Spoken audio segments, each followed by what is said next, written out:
you didn't have like this awareness of mental health and anxiety and depression and suicide. So you're just being saturated in all these feelings, but you don't have words to put to them. Yeah. I often feel that, like, the spectrum of emotions is vast, and there's probably feelings that we as human beings have on a regular basis that we don't have words for. Awe Genge, this is Mental Mythos, hosted by Asego Toto.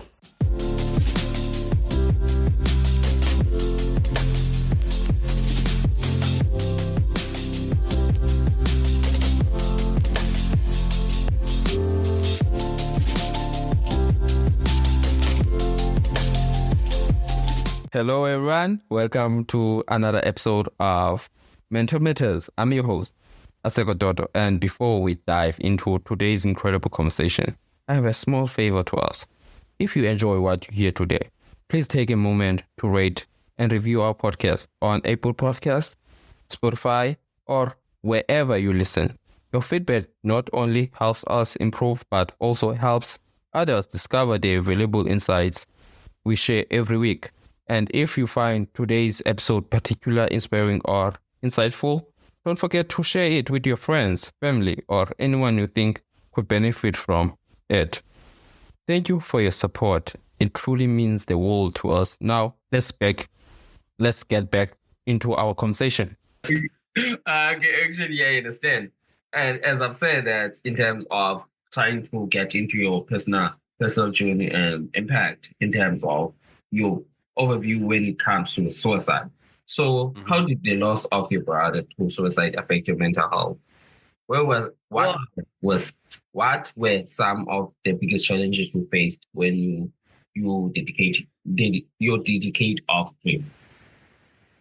Well, I would say that, like, my brother's suicide wasn't the major thing that affected my mental health. Like, but it was the last drop in the bucket.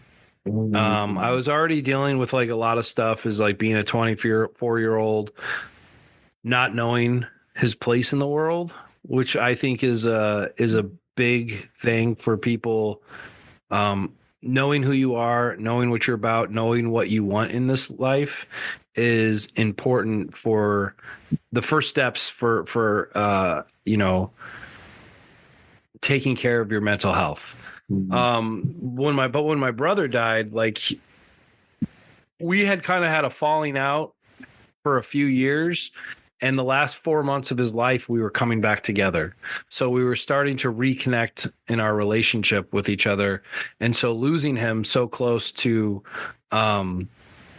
rebuilding that relationship, it was a bummer. It really hurt.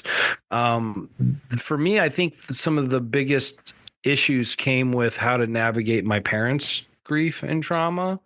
And I've always been a very open person about my emotions, even if it was annoying to some of my friends. I would never say that I was depressed or that I needed help. So I was halfway there. I was fine with expressing my feelings and sharing, like, if I was sad or not, but I would never, like, go full blown and be like, oh, I'm depressed and oh, I need help. And that was just something that it took me about 7 years before I got to that, where I was like, I am not well. I am sad. I am sad a lot. And I need help. But in terms of, like, losing my brother, I mean, suicide is very confusing because you're grieving the loss of somebody, but you're also angry at them. That's something that happens a lot with people who lost loved ones to suicide. I don't really feel like that happened with me. As my parents have aged in life, 20 years after my brother's suicide, there's been some things that have happened where I'm frustrated the fact that he's not here. I was always kind of like the odd one of the family. I was always the outlier of the family, the creative weirdo of the family. So, and my brother was kind of like the rock of the family. So I think just learning, it took me about 10 years to learn how to be that for my family, for my mom and my dad, to become like the new rock as they were getting older. So it was just more than anything outside of the grief, it was me learning how to navigate my grief, how to admit that I needed help, but also claiming a new role in my family dynamic. And that took about a decade for me to do that. I mean, I don't think it probably would have taken me longer if I didn't finally like wander into a therapist's office 7 years after he died. And I think that with suicide, it being such a taboo in so many places, that there has been an issue because people don't want to talk about it. People might be ashamed to admit that they lost somebody that they loved to suicide. That it's because of those taboos and not talking about it, that it usually takes a little bit, or at least historically speaking, it always took a little bit longer for somebody who lost a loved one to suicide to get help. And there's this Dr. Frank Campbell, this wasn't his quote, but it was from his mentor. He said that postvention is the prevention for the next generation.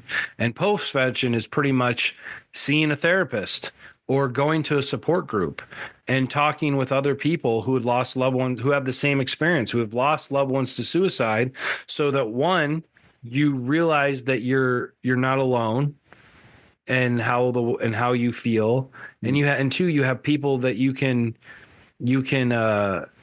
share with. And I think community in anything is really important, whether it's a community to celebrate like a marriage, or to celebrate a new child, or to celebrate, somebody going on the first step of like a passion project. But community is also important when you're grieving, and having people that understand that kind of grief is important. It's like anything else in life. Like it's important for somebody of a particular life experience to have somebody that relates to them based on their life experience. Even something as simple as like gender, sexuality, race, faith.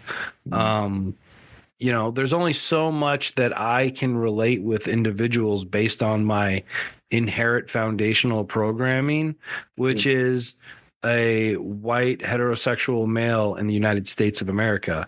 But that doesn't mean that I can't cultivate compassion and understanding for people of other experiences in life.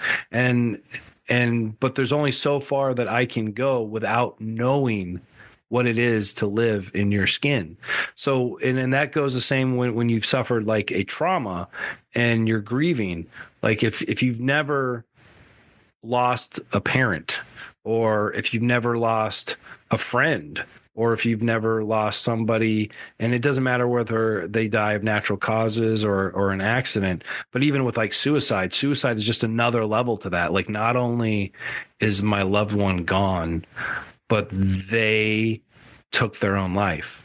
Mm-hmm. And having somebody that is able to like, you can just look at each other and you just know. You don't even have to say anything. They don't have to say anything. They're just a knowing that like, yeah, it's one of those days because I've experienced this. Mm-hmm. I don't know if that answers your question. Actually, it actually does. And one thing that actually really was, in a way, dragged my attention is the fact that in terms of when it comes to grief, there's this taboo around suicide, of not realizing that, to embrace the fact that, let's say your family member has committed suicide, and being able to not tell people that what was the cause of that, and whereas you bring up suicide. And suicide has been portrayed as this bad thing. And yeah, I understand that it's a bad thing. It's not something that a person should even consider. It shouldn't be even in their heads in terms of, but at the same time, that thing happens. And at some point in our lives, we have those suicidal ideations. But it depends on you that if it's either you stand strong and be able to fight against those suicidal ideations, or you give in to that. Whereas the second option, I don't even in a way of trying to approve it, because it's something that not only if when you consider suicide and decide to go on with it, there are a lot of things that you leave behind. For example, the pain of your parents, of your loved ones. It's something that you don't realize, because as much as it is a temporary solution. It's a temporary solution, whereas you could have actually dealt with that problem without even thinking about suicide. And going back to the story, I feel like as much as you didn't realize, something as men we don't actually look at, it's mental health and how we are doing. And as someone also being someone that was raised in a community that was suicide wasn't part of the conversation. Mental health wasn't part of the conversation. Actually, I didn't know mental health until I was around 20 or 21.